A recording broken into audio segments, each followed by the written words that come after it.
Today, we're going to get into something, well, something pretty challenging. We're looking at an article that asks a really tough question. What if the very values that Filipinos are most proud of are the same things holding the nation back? We're going to unpack that argument piece by piece and explore this idea that a culture's greatest strengths might also be its greatest weaknesses. All right, let's dive right in. You've probably seen an image like this before. It's the powerful idea of Bayanihan, an entire community literally lifting a neighbor's house to move it. I mean, it's the ultimate symbol of unity and cooperation, a story that's told with so much pride. It's really at the heart of the national identity. But then, boom, the source material just flips that whole beautiful narrative on its head with this one question. It basically argues that this constant celebration of resilience, this amazing ability to come together after every single storm or crisis, has kind of become a dangerous distraction. It lets systemic problems slide again and again. Okay, so let's start with the positive side. Let's look at the story the nation tells itself, that this incredible spirit of Bayanihan is its core undeniable strength. And this quote from the article really gets to the heart of it. These aren't just abstract values, right? They're stories, they're badges of honor that shape how people see themselves. It's a narrative of being special, of being fundamentally different from other, cold and individualistic cultures out there. And just to make sure we're all on the same page, Bayanihan is this core concept. It's about a community pulling together, working as one to get something done. And in theory, it's absolutely beautiful. But the whole point of this article is to argue that we need to look a little closer at the real-world consequences. And here is the big turn. The central argument of the piece is all about the costs that are so often ignored, how this celebrated strength has, in a strange twist, become a kind of ball and chain. Okay, so what does this number 32 even mean? Well, it comes from a famous study on cultural differences. The Philippines scores a 32 on the individualism scale. And on the scale, a lower score means you're more collectivist. So a 32, that actually places the Philippines among the most collectivist societies on the entire planet. And according to the article, this deep-seated collectivism has led to some pretty staggering results.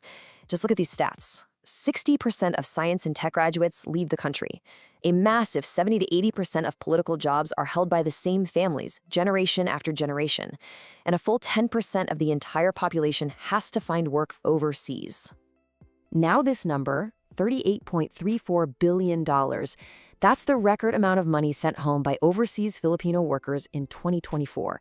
And this is usually celebrated. It's seen as a pillar of the economy. But the source we're looking at frames it as something completely different, a massive nationwide vote of no confidence in the country's own ability to provide for its people.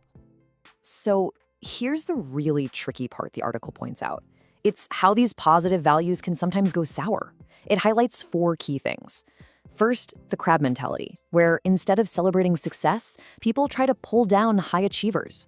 Second, nepotism, where who your family, is more important than what you can do. Then there's conformity, a fear of rocking the boat that kills new ideas.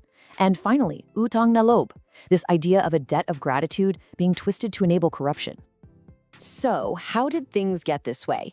The article argues it was no accident. It actually points to a long history of these values being shaped not for the good of the nation, but as a tool for control. And this timeline from the article really breaks it down. You see, pre-colonial Bayanihan was just about survival. You had to work together. But then, during 333 years of Spanish rule, concepts like utang na loob were, as the article puts it, weaponized to keep people loyal and obedient. And then, finally, when the Americans brought in democratic institutions, they were built right on top of this old foundation of personal favors and patronage. But here's where the article makes a really important turn. It says that collectivism is not destiny, not at all. There are other nations out there with very similar cultural values that have achieved wildly different results. I mean, just look at this comparison. It is staggering. According to the same data, South Korea and Singapore are actually even more collectivist than the Philippines. But their GDP per capita, it's not even in the same ballpark. The article argues that the key difference is that they made a choice. They chose to balance their collectivism with strong institutions and meritocracy, rather than just prioritizing family. So what's the big takeaway here? It's this.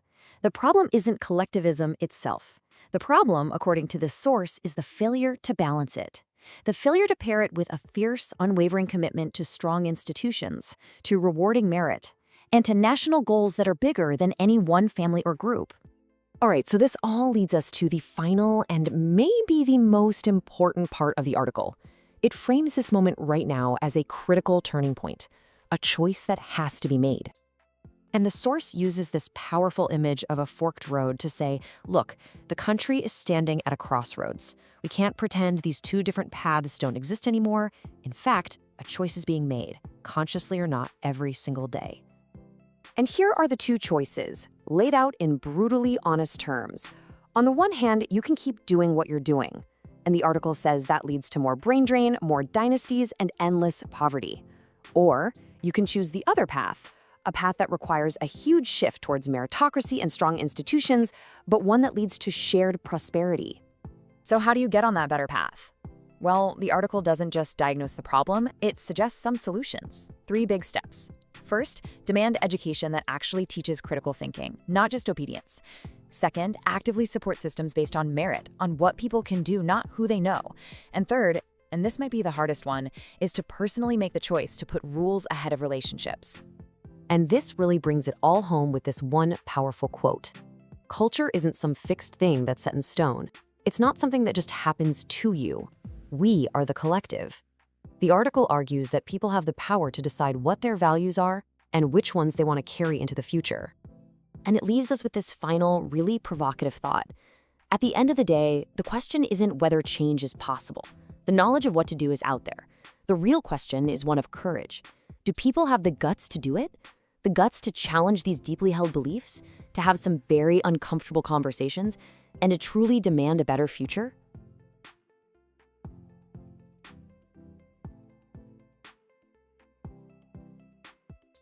I want you to close your eyes for a second. Just imagine a picture. Okay. It's one of those classic images. You've seen it in every travel brochure or history book about the Philippines. I think I know the one you mean. You've got a small bamboo house, a bahay kubo, and underneath it, you have, 15, 20 men. Right. They've lifted the entire house onto their shoulders, bamboo poles and all, and they are physically moving it. The ultimate symbol of Bayanihan. Exactly. Neighbors helping neighbors. No money changing hands, no contracts, just sweat and laughter and community. It's the story Filipinos love to tell about themselves. It gives you that warm, fuzzy feeling, doesn't it? That no matter what, we have each other. It really does. It's a beautiful image. It is. Okay. But the research we have on the desk today, well, it pretty much takes that bamboo house and sets it on fire. Yeah, I was reading through the stack you sent over, and I have to admit, it triggered me a little bit. It's provocative stuff. It is. We're looking at an article titled, "We're Destroying Ourselves with the Very Values We Think Make Us Special." And honestly, it hits hard. It argues that the very survival instincts, that famous Filipino resilience, might actually be the thing that's, suffocating the nation's future. It's a classic case of virtue becoming a vice. The core argument here is that values like utang loob, that debt of gratitude, Right. or pakikisama, getting along, Yeah. have been, well, weaponized. And the author suggests that instead of building a nation, they've actually trapped it. Trapped it in what they call a resilience trap. We're going to unpack that because it sounds so counterintuitive. It does. But we're also going to do something really interesting. We're going to compare the Philippines to its neighbors, South Korea, Singapore, Vietnam. And the big question is, why did collectivism make them rich, but it seems to keep the Philippines poor? That is the billion-dollar question. And to answer it, we have to start with a bit of a paradox. Okay. Because usually when we talk about Asian values, we sort of assume everyone is on the same page. Right. The West is individualist. It's all me, me, me. And Asia is collectivist. We. The group is more important. Broadly, yes. And if you asked anyone in Manila, are Filipinos collectivist? They'd look at you like you're crazy. Of course. They'd say, of course we are. Family, huge gatherings, we're never alone. But the data paints a much weirder picture. The source material cites Geert Hofstede.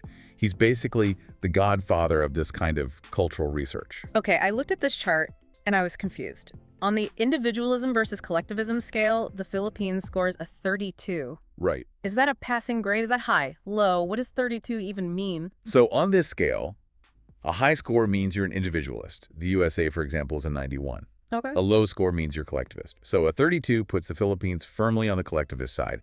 It's lower than Japan, lower than India. Okay, so the data matches the vibe. Filipinos are collectivists, so what's the problem? The problem appears when you look at the neighbors. This is where it gets interesting. Go on. South Korea scores an 18. Singapore scores a 20. Wait, a lower score means more collectivist. Yes. So you're telling me that hypermodern Seoul and Singapore are technically more group-obsessed than the Philippines? Significantly more. And yet, look at the outcomes. South Korea's GDP per capita is over $30,000. Yeah. Singapore is one of the least corrupt nations on earth. While the Philippines is struggling. With poverty, corruption, infrastructure gaps, you name it. This breaks my brain a little. I always assumed the narrative was that the Philippines was too focused on the group and maybe that held back innovation or something. But you're saying the neighbors are even more extreme. It's not about how much collectivism you have. It's about where you point it.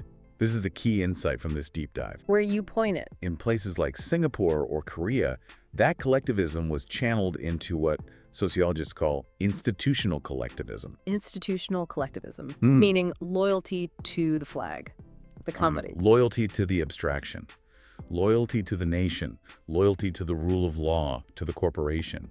When a South Korean works late at Samsung, they feel like they're building the nation.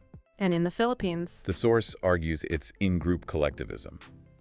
The loyalty stops at your last name. oh, It's loyalty to your clan, your family, your specific circle. Everyone outside that circle, they're strangers. They don't count. oh wow. So it's not Bayanihan for the country, it's Bayanihan for my guys. Precisely. And that fragmentation explains why you can have such heroic behavior on a small scale, like carrying a house, but such dysfunction on a national scale. You help the neighbor, but you might cheat on your taxes because the taxes go to strangers, but the money in your pocket helps your family. That's the logic. Yeah. And we see this played out in real time when disaster strikes. The article brings up Typhoon Raleigh and Typhoon Ulysses from 2020. I remember those clearly. It was a mess, to say the least. A total crisis. Yeah. And what was the narrative on the ground? It was chaos. Government response was predictably slow. People were stranded on rooftops. But then you saw the flip side. The good part. Yeah. Ordinary people on social media were organizing rescue boats. Gcash donations were flying around faster than the wind. Community kitchens popped up overnight. It was inspiring. It is inspiring. That is the Bayanihan spirit in action. But the source asks you to look at that event with a colder eye. Why did the citizens have to do that? Well, because the government wasn't there, or they weren't fast enough. Exactly. This is the resilience trap. The argument is that because the people are so good at saving each other, the government never feels the true pressure to build the systems that would make saving each other unnecessary. That is, wow. That is incredibly cynical. You're saying our resilience is basically enabling bad governance. It's a moral hazard. Think about it. If you're a local mayor and you know that when the flood hits, the people will just smile, wave at the news cameras, say Filipino spirit, and help each other. Do you really need to spend half your budget on expensive flood control systems? Or can you spend that money on something that gets you more votes? Like a basketball court with my name on it. Exactly. Resilience has become a substitute for competence. It's like the government is saying, stop praising me for surviving and stop hitting me. Pretty much. But wait, I have to push back a little here. Are we saying people shouldn't help each other? Because if I'm drowning, I don't care about political theory. I want my neighbor to pull me out. Of course. You have to survive the moment. The critique isn't about the act of helping. It's about the narrative we build after the help. We celebrate the survival instead of getting angry about the disaster. We glorify the suffering. You romanticize the struggle. We do. And to understand why we do that, why the loyalty is so restricted to the small group, and why we accept this cycle, we have to go back in history. This didn't start yesterday. Right, the roots section. We're going way back, pre-colonial. Before the Spanish arrived, the Philippines wasn't a single nation. It was thousands of small communities, barangays of maybe, 30 to 100 families? So small tribes, basically. Everyone knew everyone. And in that setting, mutual obligation wasn't just a nice idea. It was survival. If you didn't help your neighbor harvest rice, you both starved. I scratch your back, you scratch mine. That is the biological root of utang loob, debt of gratitude. It was an even exchange among equals. Okay, so that's the foundation. Pure survival-based cooperation. Then the Spanish show up and stay for 333 years. And this is where the source argues the weaponization begins. The Spanish didn't erase these values, they hacked them. Hacked them. They took utang loob and the idea of hierarchy, and they distorted it to serve the colonizer. How do you hack a feeling like gratitude? You attach it to power. Think about the Compadrazgo system godparenthood. Yeah. In the Catholic tradition, that's supposed to be about spiritual guidance. Right. But the Spanish and the local elite, they used it to cement feudal bonds.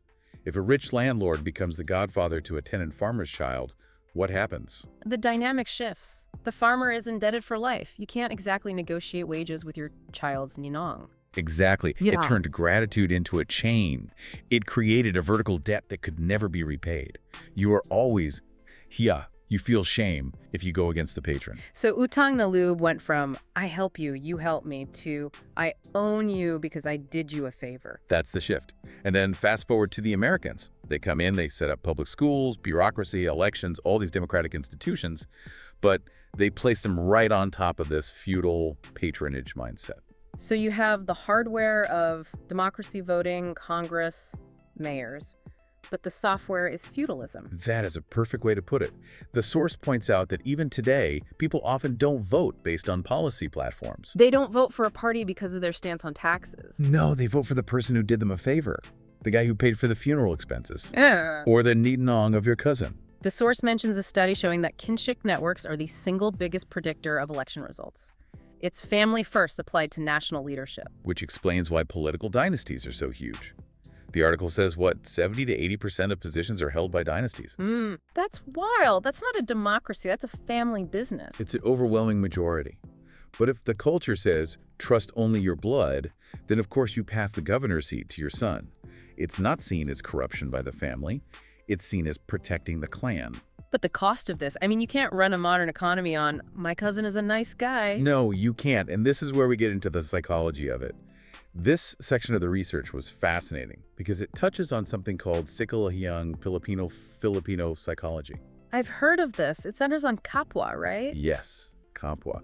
It's a beautiful, profound concept. It literally translates to shared self.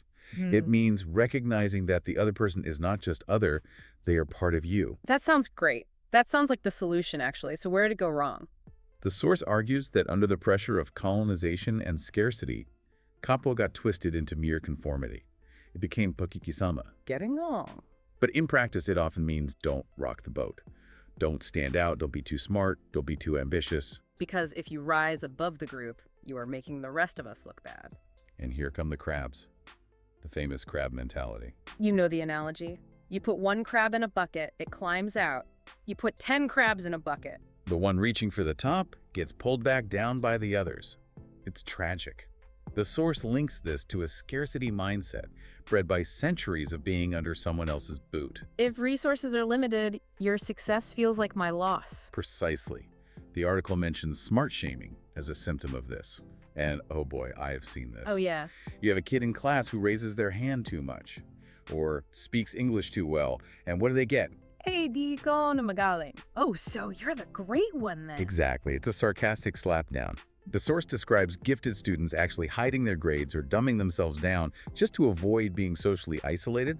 Imagine the economic impact of that. You're actively suppressing your best talent to keep the peace. And in the workplace, it's even worse. If you're the employee who suggests a new, efficient way of doing things, you aren't praised. You're often sabotaged because you're making the boss look slow or the other workers look lazy. Mediocrity becomes the safe choice. Mediocrity is the safe choice.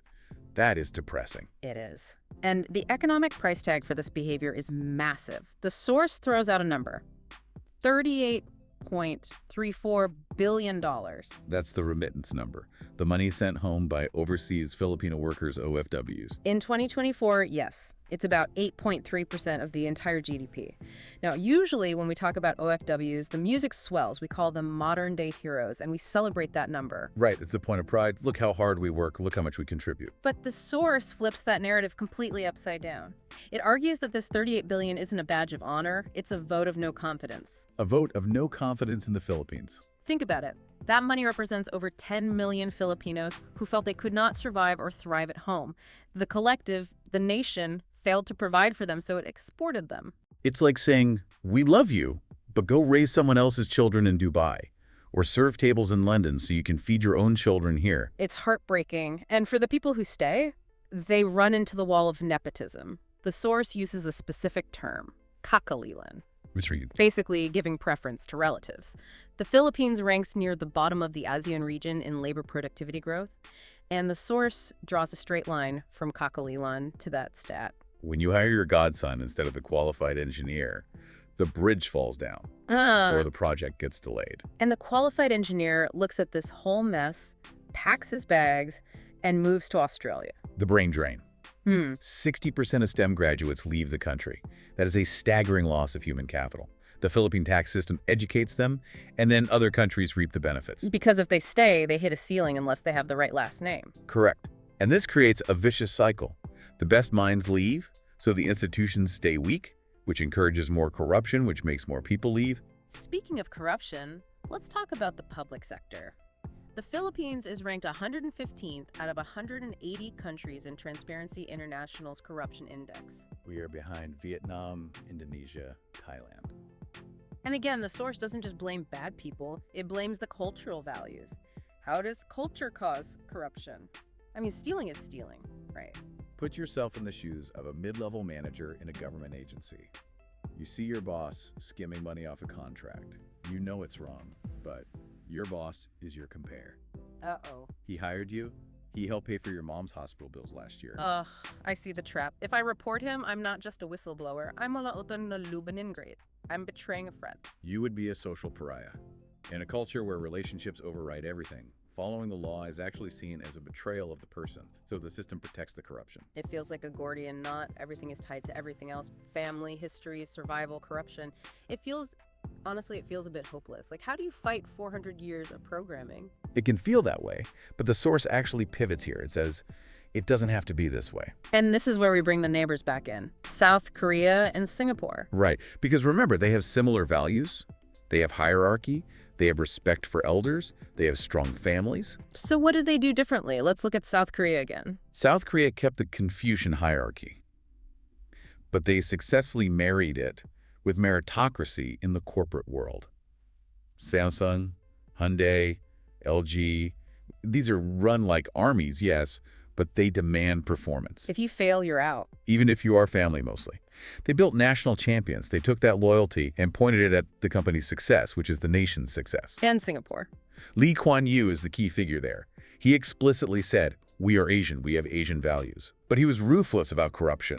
He built institutions that were stronger than plans. He proved you can be collectivist without being corrupt. Exactly. And Vietnam is fascinating because they are coming from a communist structure. But with the Doi Moi reforms, they channeled that national unity into economic growth. They decided, we're going to lift the whole country up, not just, I'm going to lift my cousin up. So the takeaway is, culture isn't destiny. Exactly. We aren't doomed by our DNA. We aren't doomed by the Baha'i Kubo. We are making a choice every day to prioritize the small circle over the big circle, and we can choose differently. Okay, so how do we choose differently? The source lays out some solutions, and I'll be honest, they sound hard. They don't sound like quick fixes. They are structural and they're painful. The first one is educational reform. And I don't just mean fixing leaky roofs in classrooms, though that helps. We're talking about the curriculum itself. The source references the Finland model, but adapted. The goal is to move away from rote memorization, which reinforces listen to authority, and move toward critical thinking. Teaching kids to question the teacher, that is going to terrify a lot of traditional Filipino parents. Sumasagot ka na, you're answering back now. It is countercultural, but it's necessary.